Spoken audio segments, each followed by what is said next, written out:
Last time we discussed in the topic thermodynamics about the state of a system. Okay, you know very well the state of a system is nothing but there are actually two types of the states. Number first one is initial state and second one is nothing but the final state. Okay, if you can see the thermodynamic properties, number first one you can write here pressure, then volume, then temperature, number of moles, then you can say internal energy, and last one is nothing but the enthalpy. These thermodynamic properties having a specific set of their values, that is nothing but at initial state, that is called as the state of a system. That is the pressure is the P1, volume V1, like that one. These initial state of a system which can be transferred to the final state of a system, that is the pressure change to P2, volume V1 to V2, temperature T1 to T2, number of moles N1 to N2, internal energy U1 to U2, and last one enthalpy change from H1 to H2. If the given thermodynamic properties having a specific values, या set of that their specific values is called as the state of a system. आता आपल्याला काय करायचं आहे, समजून चला ह्या initial values आहेत आणि ह्या फायनल व्हॅल्यूज आहेत आणि एक कन्सिडर करूया आपण असं की when you can carried out a system, suppose for example this one it is a system in which you can enclose the gas. This one it is a piston which one can be having a motionless piston. This is the pressure applied on that one. This one it is the volume and this is the temperature.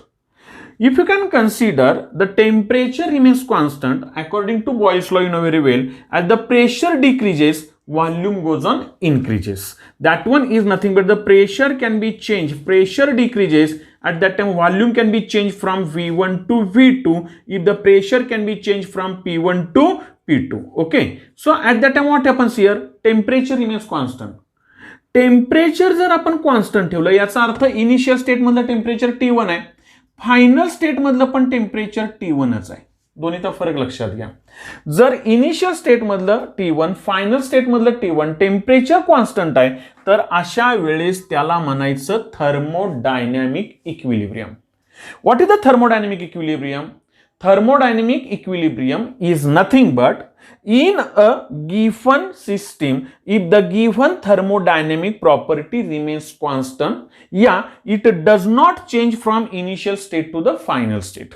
तसंच आपण असंही करू शकतो, समजून चला pressure P1 आहे, final state मधलं पण प्रेशर P1च आहे, प्रेशर चेंज नाही झालं तर तुम्ही असं म्हणू शकता की this system is in equilibrium with pressure and that one is also called as the thermodynamic equilibrium. Okay, म्हणजे थोडक्यात इनिशियल स्टेट आणि फायनल स्टेट मधली थर्मोडायनॅमिक प्रॉपर्टी जर का कॉन्स्टंट राहत असेल, सेम राहत असेल तर त्याला आपण जनरली इक्विलिब्रियम म्हणतो आणि त्याच इक्विलिब्रियमला बाळांनो काय म्हणायचं तर thermodynamic equilibrium. Okay, after this thermodynamic equilibrium we can define the process. This is the very important definition. Suppose for example what is the process? See here.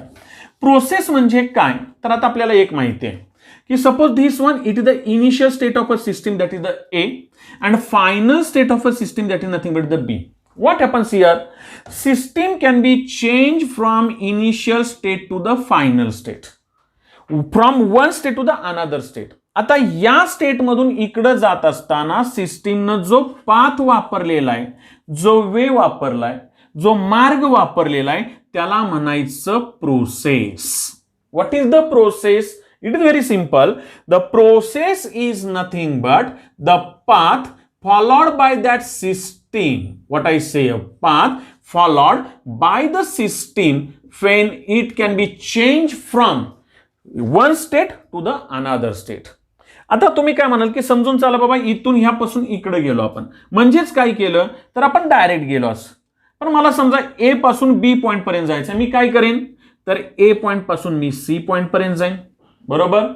C point पासून मी परत D point पर्यंत जाईन आणि परत मी कुठं जाईन तर इकडं बी ला जाईन. इनिशियल स्टेट एच आहे, फायनल स्टेट बीच आहे, पण मी सरळ हा मार्ग न वापरता मी हा दुसरा मार्ग वापरला, लक्षात घ्या. आणि असा जर मी दुसरा मार्ग वापरला तर या सगळ्याला म्हणायचं process. What is the process? The process is nothing but the path which can be followed by that system when it can be changed from one state to the another state. आणि गेल्या वेळेस आपण एक example घेतलं होतं, आठवतंय का बघा, आपण अल्टिट्यूडचं एक्झाम्पल घेतलं होतं. समजून चला, आपण आपला इथं स्लॅब आहे, स्लॅब आणि आपण उभं राहिलो, याच्यामधलं डिस्टन्स आपण एक समजा 15 फुटाचं घेतलं, तर इनिशियल स्टेट खाली आलं, वर स्लॅबच्या तिथं फायनल स्टेट आली. हे 15 फुटाचं डिस्टन्स आपल्याला जाण्यासाठी आपण वेगवेगळ्या प्रकारे जाऊ शकतो. आणि मग तुम्हाला म्हटलं होतं की अल्टिट्यूड ही जी आहे याला स्टेट ऑफ अ सिस्टीम ही फक्त इनिशियल आणि फायनल स्टेटवर डिपेंड आहे, पण त्याच्यासाठी ट्रॅव्हल केलेलं डिस्टन्स हे काय असणार आहे, तर प्रोसेस असणार आहे. बरोबर आहे. म्हणजे प्रोसेस म्हणजे काय, तर it is the path which can be followed by the system when it can be change from one state to the another state. Okay, आता ह्या प्रोसेसशी रिलेटेड जरा थोडंसं क्लिअर करा बाळांनो. महत्वाचे 2 टाइप्स आहेत, असे टोटल 7 टाइप्स आहेत. See one by one. Number first one type, and that process is called as the isothermal process. Isothermal या शब्दातच त्याची डेफिनेशन आहे. What is the isothermal process? Iso means same, thermal means temperature.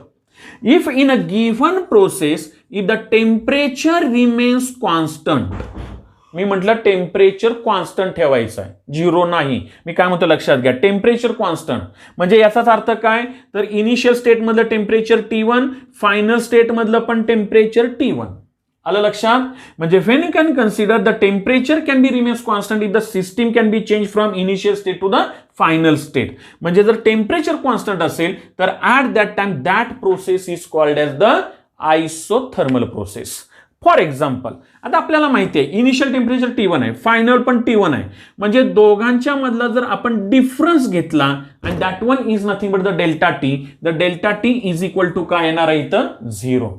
In isothermal process, temperature is equal to constant, while the change in temperature it is equal to 0. At that time, that process is called as the isothermal process. सगळ्यात चांगलं example बाळांनो याच्यासाठी कोणतं आहे, तर that one is nothing but number first one the boiled water. For example बघा, लक्षात घ्या, आपण म्हटलं boiled water, boiling of water नाही म्हटलं. बॉइल्ड वॉटर म्हणजे काय, तर that one is nothing but water is in already boiled condition. आपल्याला बॉइलिंग नाही करायचं आहे. लक्षात येत आहे का बघा. आता उदाहरणार्थ समजून चला, फॉर एक्झाम्पल आपण असं बिकरमध्ये पाणी घेतलंय, मान्य, आणि आपण त्याला हिटिंग करतोय, समजा बर्नरनं आपण हिटिंग करतोय, पण आपण सुरुवातीपासूनचा नाही विचार करायचा. कधीचा करायचा, at 100 degree Celsius water can be boils, म्हणजे पाणी उकळतंय. आपल्याला एक माहिती आहे, जर का पाणी उकळतंय तर त्याचं टेम्परेचर किती आहे, 100 डिग्री सेल्सिअस, आणि ते जर तुम्हाला कंटिन्यू ठेवायचं 100 डिग्री सेल्सिअस, तर तुम्ही काय करणार आहे, खालनं हीट सप्लाय करणार आहे. याचाच अर्थ काय झाला की टेम्परेचर जर कॉन्स्टंट ठेवलं तर त्या प्रोसेसला म्हणायचं आयसोथर्मल प्रोसेस. साहजिकच त्याच्यातला डेल्टा टी किती आला बाळांनो, तर 0 आला. म्हणजे boiled water it is an very good example for the isothermal process. इथपर्यंत आयडिया क्लिअर. आता आयसोथर्मल प्रोसेसमध्ये आणखीन एक गोष्ट महत्वाची आहे, कोणती, तर that one is nothing but in isothermal process internal energy is also constant. लक्षात घ्या, कॅपिटल U. इंटरनल एनर्जी म्हणजे आपल्याला माहिती आहे it is nothing but the stored amount of heat या stored amount of energy in a given system.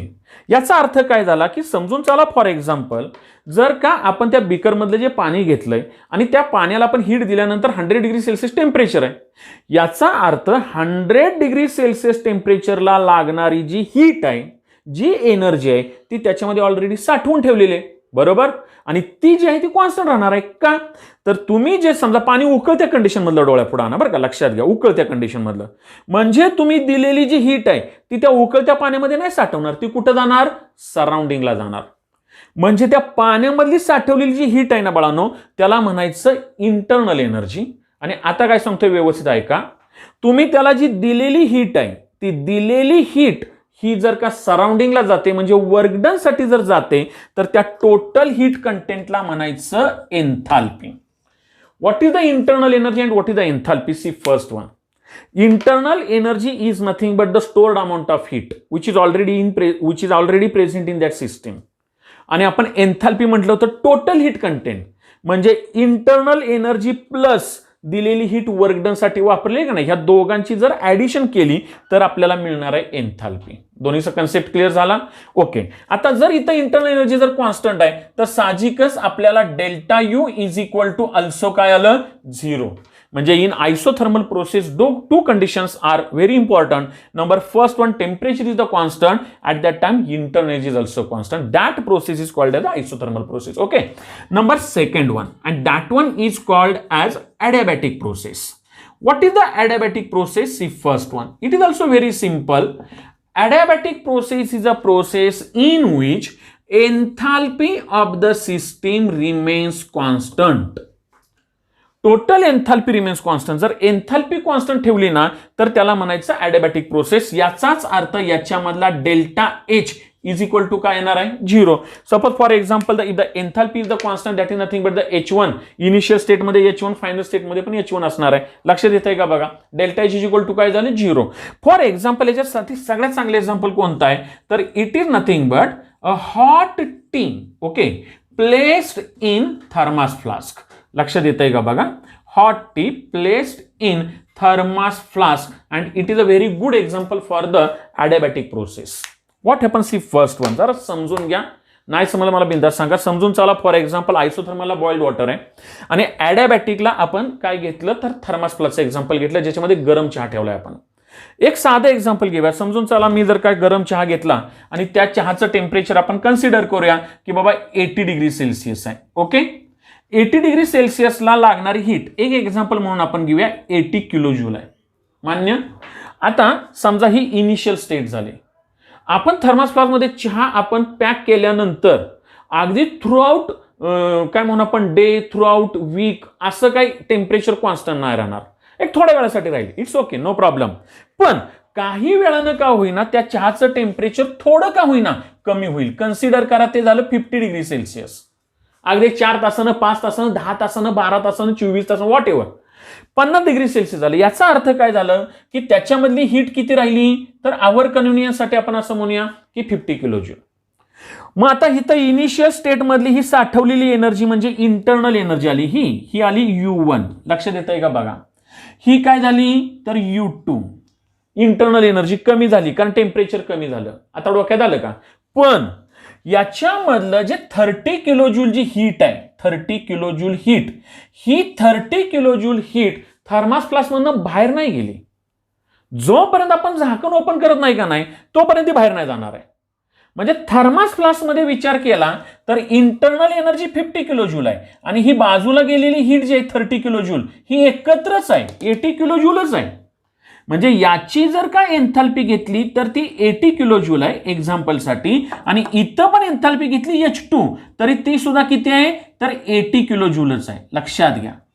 म्हणजे याचा अर्थ काय झाला की इन धिस सिस्टीम या in this process that one is nothing but if the enthalpy remains constant, enthalpy remains constant at that time that process is called as the adiabatic process. लक्षात घ्या. मग एन्थाल्पी जर constant आहे तर delta H दोन्ही मधला फरक किती येणार आहे 0 आणि कधी कधी या डेल्टा एच च्या ऐवजी बाळांनो काय वापरतात that is nothing but the Q. लक्षात घ्या. Q is nothing but the amount of heat absorbed by the system या evolved by the system. मग डेल्टा एच च्या ऐवजी जर Q वापरला तर Q is equal to 0 at that time that process is also called as the adiabatic process. Okay, म्हणजे थोडक्यात आपण काय करू शकतो एक लक्षात येत आहे का बघा? आपण 2 टाइप घेतले. महत्वाचे हे 2च टाइप आहेत, बाकीचे एकदम सिंपल आहेत. See one by one. Suppose for example number first one that one is nothing but the isothermal process. Okay, and second one is nothing but the adiabatic process. What happens in first one? समजा मी पहिला point लिहिला. In isothermal process what happens here? The temperature remains constant. इथं temperature constant आहे. adiabatic मध्ये temperature does not remains constant कारण 80 degree सेल्सिअसचं 50 झालं. लक्षात घ्या. म्हणजे temperature can be changed. Temperature does not remains constant in adiabatic process. Second one काय आलं तर that one is nothing but suppose for example if the temperature remains constant that is the delta T is equal to 0. म्हणजेच तुम्ही इथं काय लिहू शकता delta T is not equal to 0. आपल्याला डिफरन्स शक्यतो आपल्या ह्या नवीन सिलेबसमध्ये दिलेला नाहीये, जुन्या सिलेबसला होता पण चुकून विचारला तर आपल्याला माहिती असावं. Okay, number second one isothermal मध्ये काय तर that one is nothing but the internal energy is also remains constant. बरोबर आहे. इथं मात्र काय internal energy does not remains constant. म्हणजे थोडक्यात आपण असं म्हणूया की delta U is equal to 0. इथं बाळांनो काय येईल delta U is not equal to 0. आलं डोक्यात. Suppose for example number third one काय तर इथं घेऊया आपण number third one and that one is nothing but suppose for example here enthalpy remains constant. इथं आपल्याला माहिती आहे adiabatic मध्ये एन्थाल्पी काय कॉन्स्टंट म्हणजे delta H is equal to 0 आलं. इकडं काय enthalpy does not remains constant म्हणजेच काय तर delta H is not equal to 0. अजून एक एक्झाम्पल साधं घ्या. सपोज फॉर एक्झाम्पल आपण इथं फॉर एक्झाम्पलच्या ऐवजी असं म्हणूया, आपल्याला माहिती आहे आयसोथर्मल आपण बॉइल्ड वॉटर घेतलं, it is a open system. ॲडिबॅटिकला आपण थर्मास फ्लास्क घेतला, it is the example of isolated system. ते लिहून काढा. आयसोथर्मलमध्ये it is an example of open system, इकडं ॲडिबॅटिकमध्ये it is the example of that is nothing but the thermos flask isolated system. आणि आणखीन एक आपण इथं करूया. आयसोथर्मलमध्ये आपण हीट देतोय, आठवतंय का बघा, बीकरला आपण हीट करायसाठी आहे का नाही, ती हीट काय केली जाते, सराउंडिंगला एक्सचेंज केली जाते. तशी इथं ॲडिबॅटिकमध्ये सराउंडिंगला हीट एक्सचेंज होत नाही. Meaning of that one, in isothermal process heat is exchange to the surrounding, while in adiabatic process heat is not exchange to the surrounding. हे दोन टाइप्स पहिल्यांदा महत्वाचे करा आणि त्याच्यानंतर आपण आता पुढच्या लेक्चरमध्ये मग पुढचे टाइप्स घेऊया. Okay, thank you.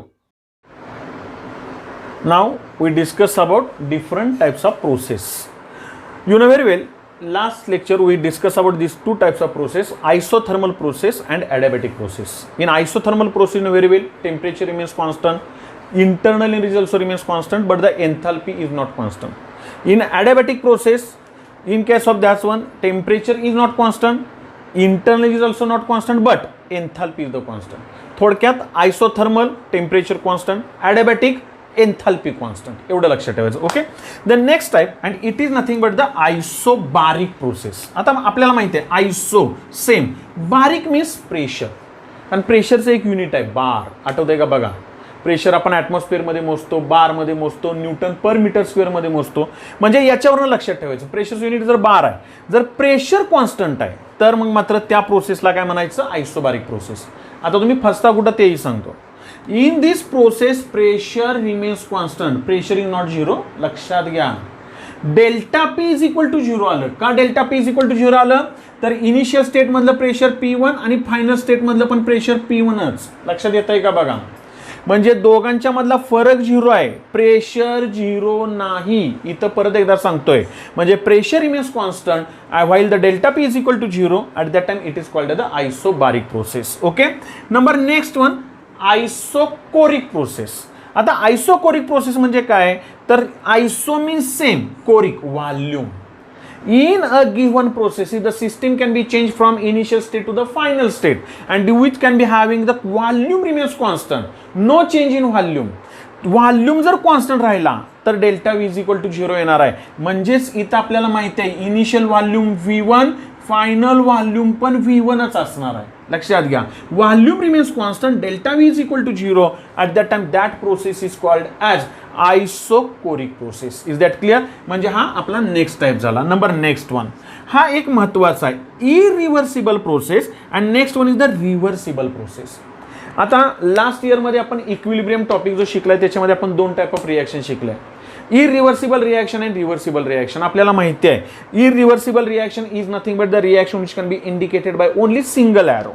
आपल्याला इथं पण म्हणजे reactant can be converted to the products असं लिहिलं तर इरिव्हर्सिबल म्हटलं, बरोबर. And when the reactant converted to the products and again product converted to the original reactants, at that time that reaction is called as the reversible reaction. आता आपल्याला reaction नको आहे, आपल्याला प्रोसेस पाहिजे. लक्षात घ्या, थोडक्यात काय तर इरिव्हर्सिबल प्रोसेस म्हणजे काय, तर suppose for example this one it is a system. Okay, in this system you can enclose this one, it is the gas that can be having the volume V1, the pressure which can be applied on this one, that is the atmospheric pressure P. This one it is the temperature. Okay, suppose for example if the volume of this system can be changed from V1 to V2. लक्षात येतंय का बघा, आपण volume काय केला, change केला. म्हणजे V1 to V2 हा जर व्हॉल्यूम चेंज केला तर काय झालं, तर आपण व्हॉल्यूम चेंज केलाय. जरा थोडंसं क्लिअर करा, हा V1 to V2 चेंज करताना आपण एकाच स्टेपमध्ये चेंज केला. याचा अर्थ काय, समजा इनिशियल व्हॉल्यूम 5 dm³ आहे, ओके, आणि फायनल व्हॉल्यूम आहे 10 dm³. What happens here, you can add that is nothing but the change can be carried out from V1 to V2, that is the 5 dm³. 5 dm³ फरक आहे, एकदमच कमी केलं, pressure एकदम कमी केलं, व्हॉल्यूम एकदम वाढला. According to Boyle's law, you know very well, the temperature remains constant and the pressure and volume can be inversely proportional with each other. Pressure कमी केलं की व्हॉल्यूम वाढला, पण प्रेशर एका झटक्यात कमी केलं एकदम. म्हणजे एका स्टेपमध्ये जर का व्हॉल्यूम वाढला का नाही तर त्या प्रोसेसला म्हणायचं irreversible process. It is the one step process, fast process. फटकन वाढवलं ना आपण, लक्षात आलं का. पण याच्याऐवजी आपण काय केलं, समजून चला मला आता व्हॉल्यूम V1 कडून V2 कडे घ्यायचं आहे, तेवढंच आहे. पण मी असं केलं, 5 DM क्यूबचं केलं 6 DM क्यूब, थोडासा केला. लक्षात येतंय का बघा.